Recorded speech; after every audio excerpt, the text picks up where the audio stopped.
Ce projet podcast est une initiative de l'ASBL de Podcast Factory.org avec le sponsor de Transforma Bruxelles Innovation Playground et vous retrouvez tous les épisodes sur le site whatsyourstory.be. You're listening to the Podcast Factory. Bienvenue pour un nouvel épisode HR Meetup, votre podcast sur les passions au travail et les ressources humaines, les thèmes RH. Et j'ai la joie de retrouver quelqu'un qu'il y a très longtemps que je n'ai plus vu, mais que j'ai bonheur à recevoir à mon micro aujourd'hui, qui est Sophie Dussart. Et tu me mets la barre très haut parce que je rappelle à nos auditeurs qui te découvriraient dans cet épisode, tu es une experte et une accompagnatrice qui forme les gens à comment prendre la parole en public et aussi dans les médias. Et donc, je dois être à la hauteur. Oui, tu l'es, Michel, pas de souci. Je vais inviter les auditeurs à aller sur notre site whatsyourstory.be qui référence tous nos podcasts et dans l'outil de recherche, faire une recherche sur ton nom, Sophie Dussart. Et avec cela, ils vont trouver le premier épisode et écouter qui tu es. Il y a peut-être des gens qui auront la flemme de faire la démarche. Alors, je vais te proposer un petit reminder de qui tu es, de ce que tu fais en 3 minutes. Et on va annoncer aussi le sujet de ce podcast. On va se pencher sur l'impact de la communication, les changements dans la communication après une crise de pandémie où le digital a été accéléré et où le digital a pris beaucoup plus de place qu'avant. Et où il y a moins peut-être de présentiel, et qui sait, je ne le souhaite pas, mais on risque aussi de revenir encore dans ces situations de présentiel limité. Le télétravail prend plus d'ampleur, le cadre du débat est placé. On va commencer donc par ce petit rappel de qui est Sophie Dussart et quelle est ta passion, parce que c'est ça, je suis chasseur de passion, c'est ta passion dont on va parler aujourd'hui. Alors, merci Michel déjà pour cette belle introduction. Voilà, je m'appelle Sophie et à la base, je suis comédienne et professeure de théâtre. Je suis toujours professeure de théâtre, mais uniquement par passion pour les enfants et les adolescents. C'est mon petit sucre du mercredi après-midi, mon petit peps qui me garde, j'espère, toujours aussi jeune. Ton jardin du bonheur. Oui, c'est ça. Ouais. Très joli, très joli. Et donc, je suis maintenant, depuis presque une vingtaine d'années déjà, formatrice en prise de parole en public et tout ce qui touche en fait la communication orale, que ce soit sur scène, que ce soit dans les conseils d'administration, comme tu l'as dit, dans tout ce qui est les médias. Je prépare aux débats télévisés sur les chaînes nationales ou locales, les interviews. J'aide les entrepreneurs à préparer leur pitch. Et ça tant sur le fond que sur la forme, bien sûr. Alors, on va faire un aveu à nos auditeurs quand même. On a décidé, face à une professionnelle comme toi et moi qui ai un peu l'habitude et qui fonctionne toujours comme ça, de faire un podcast en totale improvisation. Il n'y a pas eu de préparation. C'est peut-être Non, pas ce que tu recommandes spécifiquement à tout le monde, je ne sais pas. exactement. Alors je dis toujours, les cordonniers sont les plus mal Mais t'as pas eu chaussés. le choix, en fait. Je t'ai piégé un peu. Mais moi j'aime ça, hein. Je suis prof d'improvisation aussi, hein, donc je donne des formations sur l'art de la répartie, donc je suis prête. Parfait. Alors, on est aligné sur cette étape-là. Je voudrais quand même souligner ici, avant de commencer le débat sur le sujet, c'est quand même de préciser, tu l'as mentionné, tu aides dans les médias classiques aussi, tu aides des politiciens, tu aides des personnes qui sont au niveau CIO. Donc on est quand même dans la grande exigence en termes de qualité de communication. C'est quelque chose qui n'est pas limité à ça. Tu fais aussi pour monsieur tout le monde qui a envie de mieux communiquer. Oui, tout à fait. En fait, j'aide à se sentir bien, à se sentir à l'aise dès qu'on est au centre de l'attention, en fait. Voilà. Dès qu'on est au centre de l'attention, c'est comment on fait pour être le plus efficient et le plus efficace possible dans sa communication. Ça peut être un demandeur d'emploi par rapport à un entretien d'embauche. Ça peut être aussi dans une entreprise, quelqu'un qui se fait recruter par un chasseur de tête. C'est ça aussi, un entretien d'embauche, il y a tous les niveaux. Et c'est aussi évidemment pour tout un chacun qui a envie d'être à l'aise, qui a besoin de prendre confiance en lui. Et c'est ça la base en fait, avoir Et confiance en d'améliorer soi. sa communication. Oui, il y a de la confiance en soi, de l'amusement et de la technique. Dans la communication, c'est un émetteur, un récepteur, et dans le canal de communication, on retrouve le regard, le sourire qu'on peut entendre au micro, oui. qu'on ne voit pas, mais qu'on entend. On entend le tien déjà. On voit les gestes, la morphopsychologie compte. Donc tu ne t'attaches pas qu'à la voix, tu t'attaches à tous ces éléments. D'ailleurs, je signale aux auditeurs que tu as une chaîne YouTube où tu donnes déjà des trucs et astuces, et on mettra le lien dans l'article.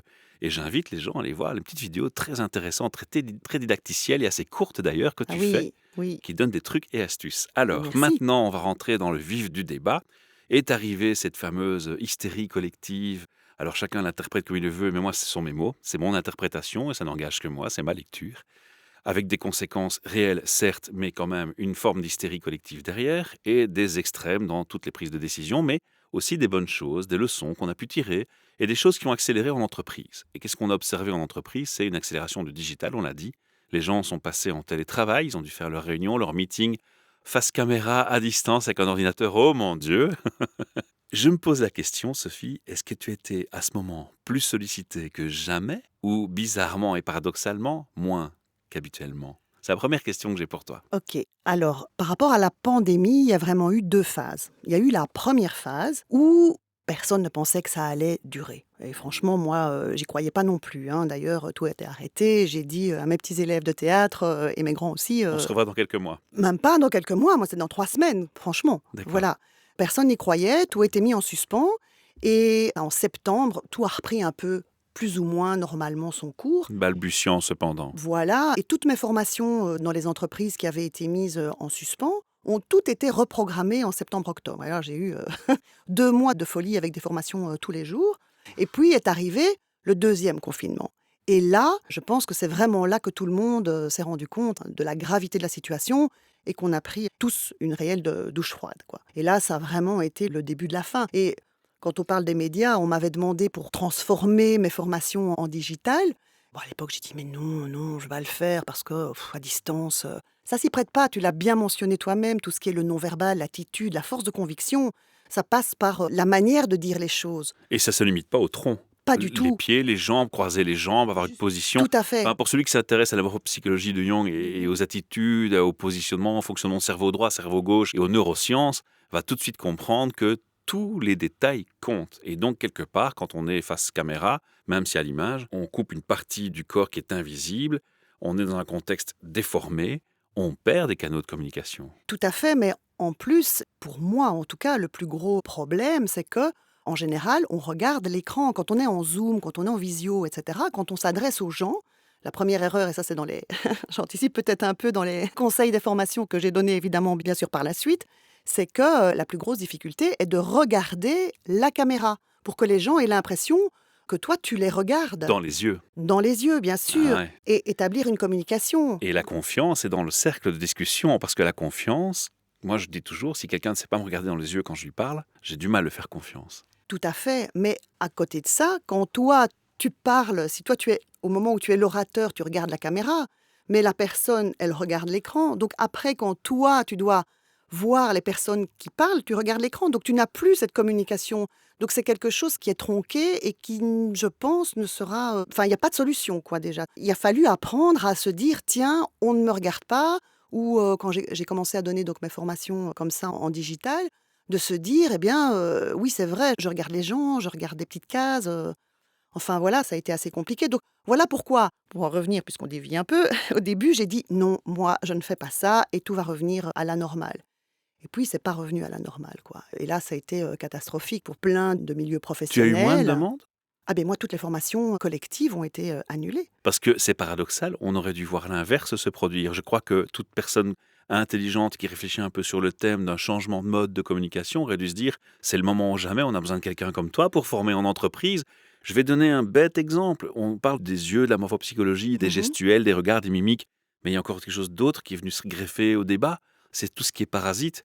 Le chien qui aboie derrière, la Oui, sonnette de la tout maison, à le fait. fait qu'on voit les meubles de l'autre, sa vie Mhm. privée, madame qui passe l'aspirateur. Alors, j'ai d'ailleurs une très très chouette capsule à voir sur Voici. YouTube. Celle-là, elle est à mourir. On s'est bien amusé à la faire, oui. Mais bon, voilà, tu vois, il y a eu en plus des éléments qui sont venus parasiter, ce qui ne parasite jamais une réunion en meeting en face à face dans une entreprise. Donc, le débat est tellement large que moi, je me serais dit, mais j'aurais pu penser, Sophie, tu étais sollicitée au quotidien pendant toute la pandémie, et tu me dis Ou- que non. Oui, c'est-à-dire que oui et non. En fait, toutes les formations que je donnais avant en présentiel, toutes celles-là Ont été ont annulés. été annulées D'accord. parce que c'est en présentiel. Il y a beaucoup de personnes.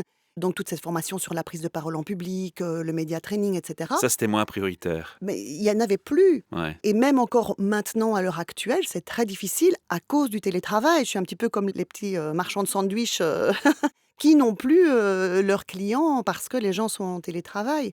Mais, à l'inverse, une autre demande s'est installée et très, très, très vite, c'était vraiment tout ce qui était la communication via, justement, les caméras. Il faut savoir, comme tu l'as dit, je travaille beaucoup avec des chefs d'entreprise, des CEO, etc. Et qui, d'habitude, se retrouvent sur scène, face vraiment à des gens in the real life, comme on dit, et qui, là, tout d'un coup, se retrouvaient à faire passer des messages face caméra. Et autant la présence sur scène, c'est fugace, autant face caméra, eh bien, on peut le regarder sans arrêt. Il y a des sociétés, je travaille pour des grosses sociétés, Ou quand vous rentrez dans le hall d'entrée, vous avez les vidéos de chacun qui parle. Et donc ça, on peut le voir ad vitam aeternam. C'est d'ailleurs aussi pour ça, par rapport au média training, quand je dis aux gens que c'est beaucoup plus important de faire attention quand on passe sur les chaînes locales, parce que sur les chaînes locales, on retrouve les interviews 6 ans après, tandis que sur les chaînes nationales, non. C'est quelque chose sur lequel il faut vraiment être très, très, très attentif. Et donc, j'ai fait énormément d'individuels et j'allais d'ailleurs moi-même filmer tous les CEO, etc., pour leur prise de parole. J'ai l'impression que ça a donné un niveau d'excellence, un niveau d'exigence à la formation. Oui et non, disons que ce niveau d'exigence a été déplacé. Parce que, voilà, c'est pas pareil sur scène, eh bien, les expressions, voilà, on peut mettre du peps, etc. À la télé ou face caméra, ou c'est différent. L'image qu'on donne est différente. Donc il faut se réapproprier ou s'approprier cette image dont on n'avait pas du tout l'habitude. Donc j'ai fait énormément de coaching comme ça aussi, énormément. Là, vraiment, je suis passée dans tout ce qui est en coaching individuel. Oui, là, mes demandes ont explosé en fait, oui. Tu as pu identifier des erreurs de communication classiques qui étaient propres à ce type de communication de médias digital. Bon, on sait qu'il fallait faire attention à la caméra et ce qu'on avait derrière, aux parasites. Moi, j'appelle ça les parasites sonores et les parasites visuels. Ça, je pense que c'est la base de base qu'il faut quand même Tout conscientiser. à fait. Ça a été assez vite de prendre conscience de ça. Je crois que tout le monde n'avait pas envie de partager son intimité avec ses collègues. Donc ça, c'est élément favorable. Oui, mais tu as quand même encore, ne fût-ce que les problèmes techniques, quoi. Avec une fenêtre sur la gauche, et où on allait se mettre, quoi. Vraiment, déjà, l'éclairage, c'est excessivement important. Le micro, c'est important. C'est des choses qu'il a fallu vraiment expliquer aux gens. Avoir un décor neutre, avoir un décor en adéquation avec sa fonction aussi. Qu'il fasse minimum corporate. Ben oui, voilà. Et ce sont plein de petites choses techniques auxquelles les gens ne pensaient pas. Un bon micro, etc. Après maintenant, je pense que les gens, enfin, on trouve ça facilement, un petit micro où on va demander à ses enfants ou ses Ouais, petits-enfants qui, eux, sont excellent là-dedans, en fait. exactement. J'essaye parfois de faire encore des interviews, podcasts, parfois à distance, je te cache Mhm. pas. Et donc, je m'étais attendu à avoir les gens bien équipés, justement. Mm. Et j'ai le sentiment que c'est encore, malgré tout, encore difficile. Tout le monde n'a pas pris conscience de l'importance d'avoir un bon micro, par exemple. Oui, On fait généralement confiance au fait d'avoir un micro dans son ordinateur.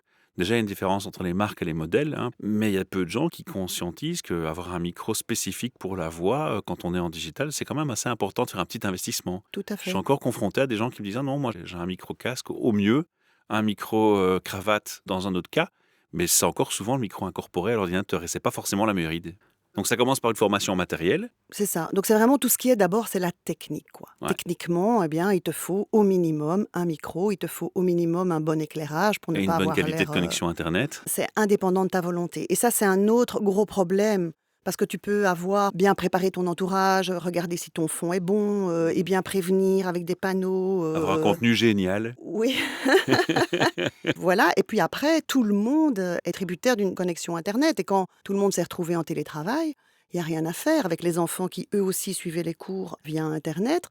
Eh bien, ça ne suit pas. Ça, on a vraiment les problèmes techniques dont on est tributaire et sur lesquels on peut pas agir, quoi. On peut agir un petit peu. Par exemple, quand on est en Zoom ou en discussion, en conférence, si on se met tous une discipline que personne ne doit parler en même temps, le fait de parler en même temps, on descend le partage, on préserve le canal diffusant, tu vois. Si Oui, on est oui. 3 à parler en même temps, d'office, la qualité de la connexion va être perturbée, on va avoir la voix qui se déforme. Donc il y a des petites pratiques qu'on peut mettre en place pour économiser ça. C'est-à-dire que ça, en effet, tu as raison, mais dans la mesure où tout le monde était en télétravail et les enfants aussi, les enfants, les cours, c'est pendant les heures de cours. Ouais, de toute façon, ça descendait la qualité de la connexion, Voilà. quoi. Ouais. Ce que moi je conseillais, c'est si on avait une bonne 4G, de se connecter uniquement, donc non pas en Wi-Fi, mais de se connecter via la 4G de son téléphone. Oui, je dirais même que le premier conseil à donner serait d'oublier le Wi-Fi, de passer plutôt par du câble, parce que le Wi-Fi, c'est déjà par définition une transaction de données qui est moins qualitative. Mais Mhm. bon, on va pas rentrer dans un podcast technique, c'est pas le but de cette émission, mais voilà, ce sont déjà quelques petites astuces qu'on peut Mhm. donner. Maintenant, si on revient à l'humain dans sa communication, donc on est en train de se poser les questions de qu'est-ce que tu as pu identifier comme défaut qui revenait systématiquement. Donc, tu as parlé de l'éclairage, tu as parlé de la fenêtre à gauche ou à droite. Mhm. Tu as d'autres choses sur la communication verbale qui se sont faites constater, qu'on ne pouvait peut-être pas constater quand on était en visu? En fait, c'est exactement ce que tu as dit, et je me répète peut-être, mais c'est parce que on est cadré juste la tête et le haut du torse. Donc il nous manque par rapport au non-verbal, allez, je veux dire près de 80%, si pas 90-90%. Et on en est conscient inconsciemment, j'ai envie de dire, parce que on est freiné, on s'inquiète de comment on passe. Oui. On est perturbé dans ses réflexions parce qu'on est toujours en train de se demander à quelle position je place mes mains, à quelle position je place mes yeux. Et finalement, on se parasite soi-même peut-être. Oui, alors ça, c'est plus quand on est vraiment on stage, comme je dis, en vrai. Parce que ça passe pas du tout via Zoom. Là, si je ne prends que Zoom, hein, donc Ouais, si ouais. on est via Zoom, enfin via donc, le Zoom Outil. ou autre outil, il nous manque plus de 80% du message parce que, comme on dit toujours, plus de 80% du message est non verbal. Et donc là, on est avec quelqu'un en face de vous qui ne sait pas où regarder, qui vous regarde pas vraiment, comme je viens de l'expliquer hein, précédemment, à cause de je regarde la caméra, qui Ou doit qui regarde regarder son là, clavier. Ou... qui regarde son clavier. Et puis on est en interaction, c'est très difficile parce que on est en interaction, par exemple, ceux qui doivent donner des formations ou même des réunions, tu attends une réaction. Mais en général, pour éviter donc les bruits intempestifs, tout le monde est en silencieux. Donc le temps que tout le monde aille chercher pour mettre sur son, pour pouvoir intervenir, tu es toujours en décalage. Et ça, c'est très difficile parce que c'est pas du tout naturel. Donc ce que moi j'avais préconisé, enfin ne fût-ce que pour les formations, là on est dans les Zooms, etc., c'est de faire actionner les petits smileys, quoi. Si vous suivez, clac, un petit pouce, vous aimez, ça va, tout va bien, un petit cœur, et c'est beaucoup plus rapide. Il a vraiment fallu à tout le monde, et même à moi quand je donnais les formations, à apprendre de nouveaux réflexes. prendre de nouveaux réflexes et surtout se dire oui, il n'y a pas de réaction derrière et c'est pas parce que les gens ne réagissent pas, c'est parce qu'ils sont en mute et ils doivent actionner et puis c'est compliqué et puis enfin c'est aussi perturbant. Tout d'un coup, on voit quelqu'un qui se lève, qui s'en va, Qui revient. qui Ouais. revient, on ne sait pas ce qu'il va faire.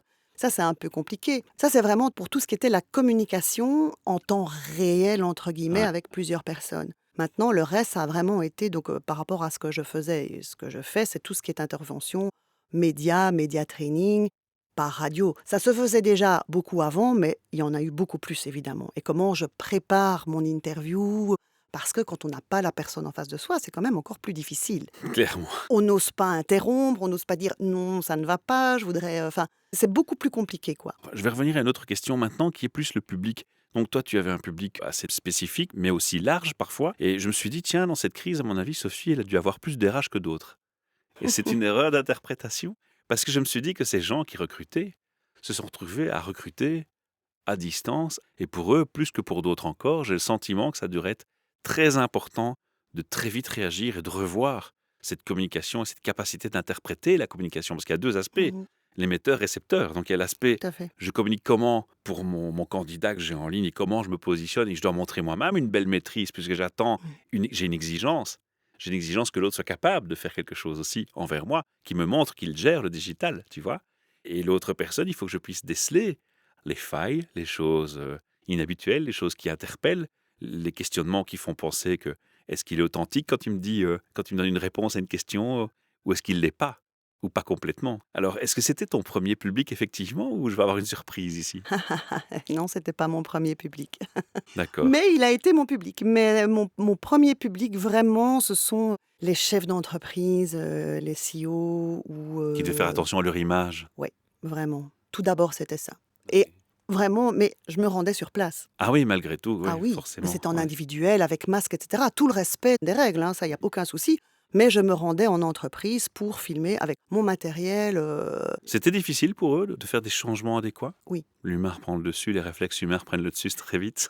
Oui, maintenant, c'est aussi parce que déjà, s'ils font appel à moi, c'est qu'ils veulent une certaine perfection. Et Clairement. donc, c'est autre chose. Il y a beaucoup de personnes qui me demandaient, ah oui, mais vous n'avez pas de prompteur, de venir avec un prompteur. Moi, je suis pas spécialement pour, parce qu'avant de pouvoir se servir d'un prompteur, il faut déjà Quelques années d'expérience, et ça on des oublie. années, peut-être pas, mais il faut au moins quelques heures d'expérience et d'apprentissage. Et c'est aussi lire un texte. Enfin oui, c'est vraiment très, très Mhm. compliqué. Donc, Puis j'ai envie de dire où est l'authenticité quand on lit un texte sur un c'est prompteur. ça, exactement. L'authenticité fait partie certainement pour un CEO, je pense, d'un élément qui doit être gardé à l'œil, quoi, Oui. en préoccupation principale, je trouve. Tout à fait, tout à fait. Donc, s'ils me demandaient à moi, justement, de venir pour qu'ils soient naturels, qu'ils aient l'air naturels, à l'aise. Bon, il faut savoir que des fois, certains CEO, ça partait pour les sociétés aux États-Unis, etc., enfin, sous-titré. Donc, c'est quand même important l'image qu'ils ont, puisque cette image n'est plus fugace, quoi, elle reste. Et donc, s'ils veulent la perfection, eh bien, ça se travaille. Donc, c'est mémorisation du texte. Et souvent, ils ne voulaient pas couper, hein. Est-ce que ça t'a amené, maintenant que je repasse au public HR, Mhm, qui est le public ouais. qui nous écoute beaucoup, Mhm. à te dire dans mes formations, maintenant, je dois inclure non pas seulement la façon et la qualité et la manière dont on s'exprime, mais aussi la façon de lire l'autre. de lire le regard de l'autre, de lire l'attitude de l'autre? Est-ce que ça te mène tout doucement à t'intéresser aux neurosciences, à l'interprétation des comportements? Et j'imagine que ça faisait déjà partie de ton Oui, analyse, hein, bien je te connais un sûr, peu. oui. Mais je suis assez dubitative. Je suis vraiment assez dubitative par rapport à ça. Évidemment, moi, les neurosciences, enfin voilà, j'ai la chance de travailler aussi avec des doctorants, donc dès que je rencontre quelqu'un qui travaille là-dedans, je Ou le qui lâche s'y plus. intéresse, voilà, d'accord. Je le lâche plus. Mais tu vois, enfin, tu le disais, j'ai aussi bien évidemment travaillé avec pas mal de RH, pas mal aussi de demandeurs d'emploi. Mais oui, mais c'est pour une des raisons pour lesquelles je t'invite, c'est Tout parce qu'on à va aussi en fait, parler bien après. sûr, bien sûr. Mais je reste dubitatif sur comment on va s'y habituer à ça et est-ce qu'on va vraiment s'y habituer. Parce que vraiment, c'est pas naturel. Il n'y a pas le contact vraiment avec les personnes. Alors ça aide, bien sûr, c'est un mieux, c'est un plus. Mais ce qui gâche, c'est gâcher l'authenticité. Oui, il faudrait pas que ça devienne la norme. Je ne pense pas qu'il faudrait que ça devienne la norme. Honnêtement, je ne pense pas. Et je pense que personne n'est heureux là-dedans. Ni les RH, ni les demandeurs d'emploi, ni les personnes qui sont de l'autre côté, ni les employés. Je pense que personne n'est heureux là-dedans. Je suis assez Dans- d'accord avec toi et je crois que c'est un bon mot de conclusion sur cette analyse de ce qui se passe et ce Mm. qui s'est passé, à mon avis, qu'on peut retenir aujourd'hui. Moi, j'ai maintenant envie de te lancer sur ce fameux débat de ton activité des demandeurs d'emploi. Oui. C'est une chose qu'on a parlé off, qui m'interpelle et je trouve admirable de ta part. Tu aides donc les demandeurs d'emploi à asseoir leur confiance en eux, dans leur communication, dans leur recherche d'emploi. Tu peux rapidement nous dire comment ça fonctionne, comment est-ce qu'on te contacte si on est intéressé et quel est l'objectif? Comment c'est venu cette histoire? Raconte-moi, je suis curieux là. Alors ça va prendre des heures sur comment c'est venu On cette va devoir histoire refaire un avec autre les... podcast Oui, alors. En quelques mots alors, présenter le projet pour nos auditeurs et nous dire: «Voilà, je suis demandeur d'emploi, qu'est-ce que tu peux m'apporter? Comment ça marche, quoi?» ok. Donc déjà, au départ, je travaille principalement avec des entreprises qui, eux, donnent des formations complètes et globales. Donc Mmh. je m'insère, moi, dans un parcours de 2 jours qui est la confiance en soi. Et donc j'arrive avec des exercices amusants, des exercices ludiques, parce que je suis persuadée à 100% qu'on apprend quand on aime. D'ailleurs, c'est les passions, c'est ça, Ce qui nous anime aujourd'hui d'ailleurs, hein. évidemment. Et on apprend par le ludique. Donc, si on voit les enfants, ils apprennent en jouant et on joue avec eux. Les animaux, c'est pareil, on apprend en jouant. Et donc, la première fois, le premier jour, ce sont tous des petits exercices de jeu, des petits exercices ludiques que j'ai adaptés du milieu théâtral, où, eh bien, on va prendre confiance en soi et on va oser être face aux autres pour parler de soi. Et oser dire, voilà qui je suis, avec mes forces et mes faiblesses, et voilà ce que moi je peux apporter dans votre entreprise. Et changer cette idée de ah mon Dieu, au secours, c'est moi le petit demandeur d'emploi et vous, vous êtes le saint patron qui Non, cherchait d'accord. quelqu'un. Non, c'est le patron. Moi, comme je leur dis, c'est un puzzle. Ma mère, elle était bénévole à la Croix-Rouge, pour la petite anecdote, et elle adorait faire les puzzles. Et donc, on lui donnait les puzzles qu'il recevait, et dès qu'il manquait une pièce, il le jetait. Et je dis, vous êtes le puzzle qui manque à l'entreprise. Donc l'entreprise, elle a besoin de vous, autant que vous avez besoin d'eux. Donc déjà, ça remet un peu Ouais. les... Tu Moi, je faisais une vois, métaphore comme un mariage. C'est un peu comme un mariage, faut pas se tromper. Faut être authentique, pas se tromper, dire les choses telles qu'elles sont et puis, on fait un parcours, un chemin de vie ensemble. Alors on n'en est peut-être pas en mariage, on est peut-être dans la cohabitation, mais c'est une cohabitation en tous les cas. c'est vrai. Il faut apprendre à travailler ensemble et il faut répondre aux attentes de chacun. L'employeur doit répondre aux attentes du demandeur d'emploi et le demandeur d'emploi, lui, doit répondre à ce qu'on attend de lui sur les tâches et le travail qu'on attend. Alors comment ça marche ces gens? Ils font quoi? Ils doivent contacter un organisme en particulier ou ils peuvent te contacter en direct? Ah, on peut me contacter en direct parce que, donc là, ce dont je te parlais, c'est vraiment 2 jours de formation qui s'inscrivent dans un Ah oui, c'est module une chose, global voilà. où après, donc une fois qu'on a pris confiance en soi, qu'on ose regarder les gens dans les yeux, tu le disais, il y a beaucoup de personnes qui n'osent pas regarder les gens dans les yeux et qui n'osent pas dire, eh bien moi je suis bon là-dedans, sans que ça ne soit prétentieux. C'est juste, je suis bon là-dedans et là, c'est ma force. Donc ça, c'est une partie. Et maintenant, oui, on peut me contacter ou on va vraiment analyser. On vient avec l'offre, Ouais. souvent, les offres auxquelles on veut répondre. Et je fais une analyse un petit peu des forces, des faiblesses et du parcours. Et après, on travaille vraiment comme si j'étais, on fait un jeu de rôle, comme si j'étais Le le recruteur. recruteur. Et on va travailler ensemble. Et ça, il vaut mieux dire ça. Ou tiens, ça, ben voilà, vous ne le dites pas.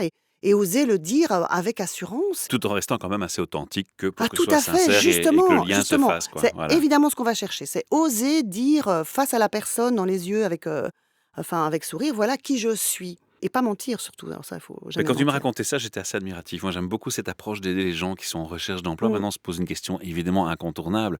Je suis demandeur d'emploi, je veux dire, je viens de perdre mon boulot, quoi. Donc, si je perds mon boulot et que je suis demandeur d'emploi, d'office, mes revenus ont drastiquement diminué. mhm. Ça coûte cher de se faire accompagner par toi pour ce genre de démarche. On n'est pas obligé de citer un prix, mais donner une gamme, une idée de Ouais. temps et de durée et de coût. Disons que en Wallonie, parce que moi je travaille principalement en Wallonie, donc tous ces organismes dans lesquels vous pouvez rentrer, c'est entièrement gratuit.